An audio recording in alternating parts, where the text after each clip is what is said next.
In this video, we're going to go over not one, not two, but 3 tier lists for all the skills in Bannerlord, depending on what type of campaign you're looking to play. From a general purpose campaign to a world conquest, and finally a bandit campaign. Let's jump right into it, starting with the general purpose campaign. This tier list is going to be for those that aren't 100% sure what they want to get out of their campaign, but probably want to try a bunch of different things. Maybe fighting in tournaments in the early game, becoming a mercenary or a vassal, and even running their own kingdom in the late game. Starting with the OP skills. Smithing is definitely one of the most OP skills in the game for a couple reasons. Number one, you can smith extremely potent weapons for you and your companions. You can make infinite money in a short period of time, or you can use it to level up your main and companions' main level. Medicine is also top tier OP.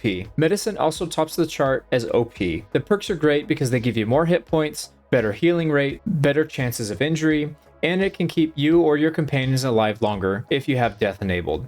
But more importantly than that is the skill itself. Being able to convert down troops in battle from death to injury is incredibly important. If you have mostly tier 5 and tier 6 units, they will end up surviving roughly 80% of the time that they go down, which is completely OP.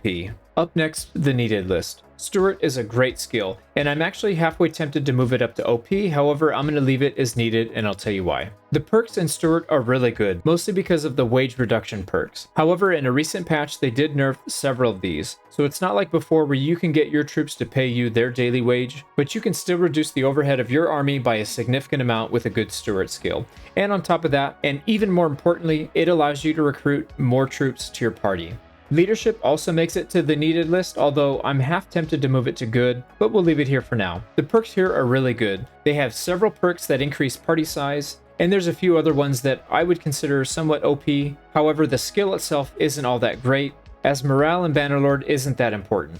And finally, we have Charm, which is a very polarizing skill. Either it's incredibly important to use, or it's completely useless to you depending on what you're planning on doing. If you're planning on becoming a vassal and participating in votes or running a kingdom, it's incredibly important. However, if you don't plan on doing either of those, it's totally useless. So we leave it as needed because it is really important, but just be aware. Moving on to good, we have our first combat skills. Bow and crossbow are very similar, so we'll lump these two together. Being able to hit your enemy at range is a distinct advantage, especially in a medieval setting. With good positioning, you could take out a significant portion of the enemy army without ever being in danger of taking a single hit. Personally, I think bow and crossbow are OP during siege, both offense and defense, and good to okay during field battles, simply because the battle tends to go a lot faster and you won't be able to get quite as many kills as you would in a siege. One-handed is a good skill. It's solid. It's also a very safe bet. You're not going to do quite as much damage as two-handed, but it's safer because you have a shield, and you have a lot of options. You could use a mace, a sword, or an axe. And to top it off, the perks in one-handed are very good.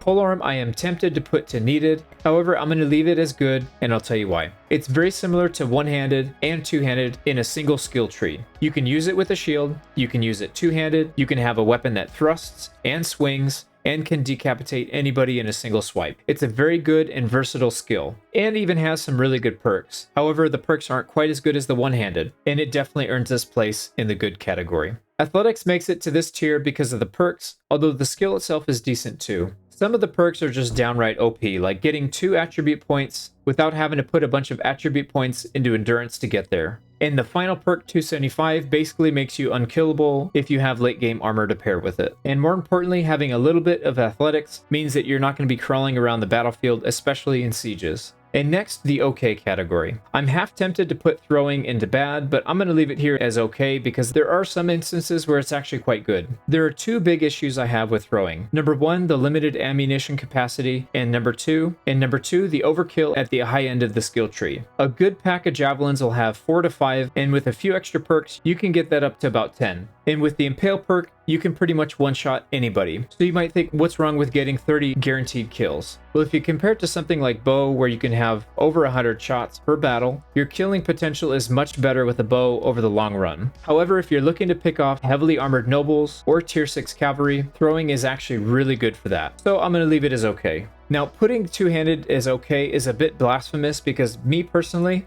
I love to leave it as OP.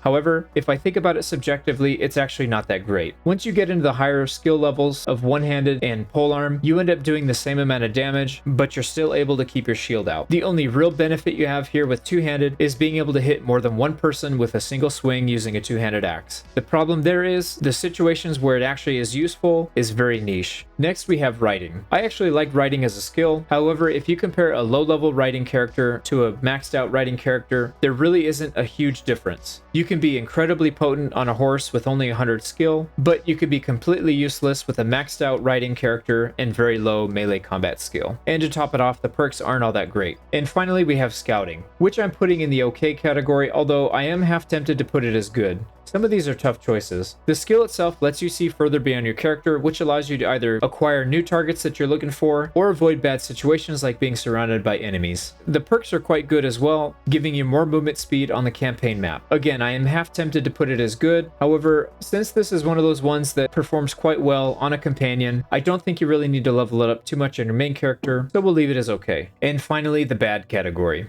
Engineering is terrible. The perks are bad. It used to have one good perk until they nerfed it recently, and the skill itself doesn't really do that much. It does increase the speed at which you complete a siege camp or finish building siege engines. However, if you want to achieve the same results, you can just call in a few more parties into your army, and you'll end up achieving the same build speed without having to sacrifice your focus points or attribute points. This one's bad. I'm putting roguery in the bad list specifically because it's very niche. It can be very good depending on how you plan on playing your campaign, but for a general campaign, I just think it's completely useless. The main skill itself gives you more loot per battle, however, in general, it's not going to really make that much of a difference and not worth the investment. There are a couple really good perks in there if you plan on using bandit troops, but most of the time people end up using their own culture's troops, so again, I'm going to put this one in the bad category.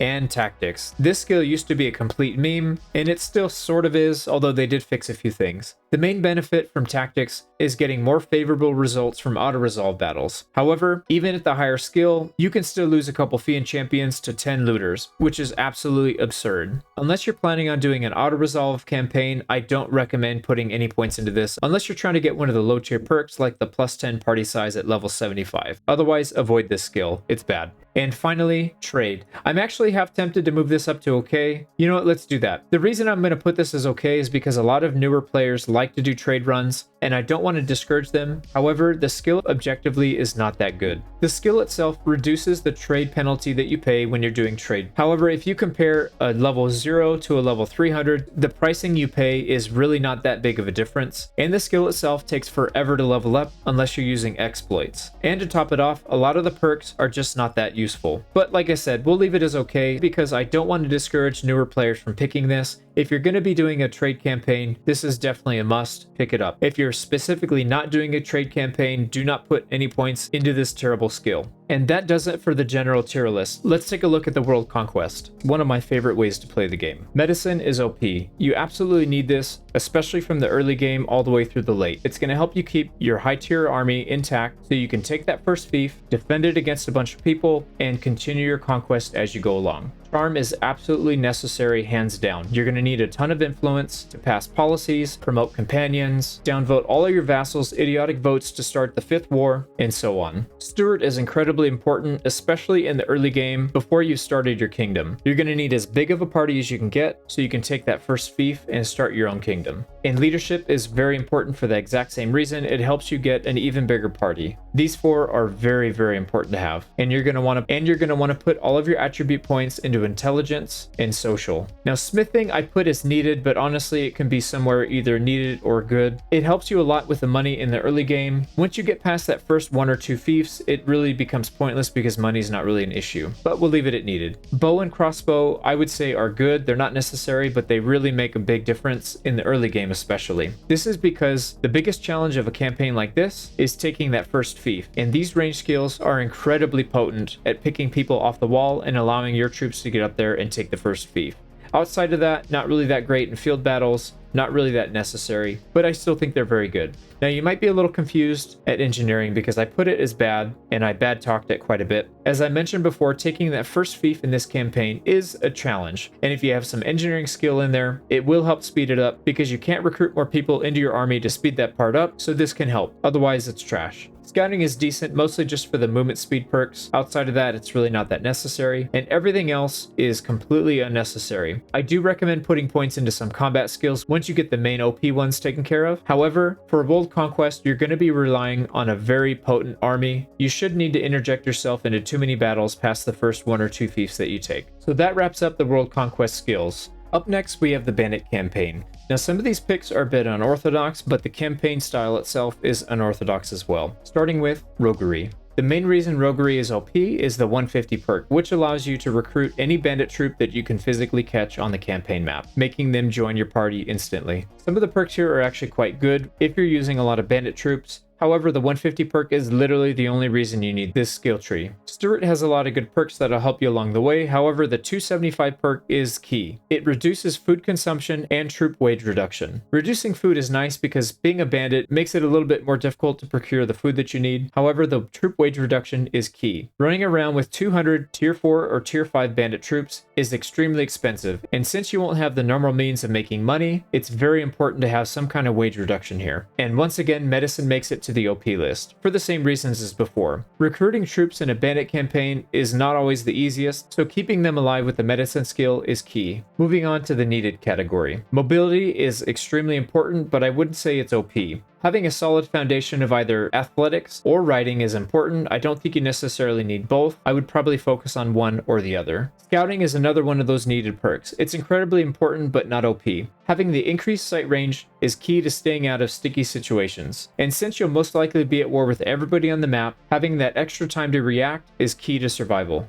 And now for the good category. All the ranged options are here, specifically because they keep you out of melee danger and being enveloped. The majority of the fights you'll be fighting outnumbered and outgunned, so having some way to hit the enemy from a distance and level the playing field before they get into melee range is incredibly important. This is one of the few instances where throwing weapons are actually on par or possibly even better than bow or crossbow, simply because you generally won't be able to get too many shots off before the enemy reaches your line with a bow or a crossbow, and throwing will generally do more damage at the lower levels, so they're a bit more effective in the short term. And tactics is a terrible skill to have. However, it does offer one benefit for a bandit campaign. The higher skill you have in tactics, the less troops you have to sacrifice to get away from an unwinnable battle, which means you can keep most of your party intact. If you're confident that you can avoid being captured because you have high scouting skill, then I would probably forego this. However, it might make sense to have a little bit of tactics. Moving on to the OK skills. All the melee skills are clumped up here because the vast majority of the time you're going to be fighting outmanned and outgunned.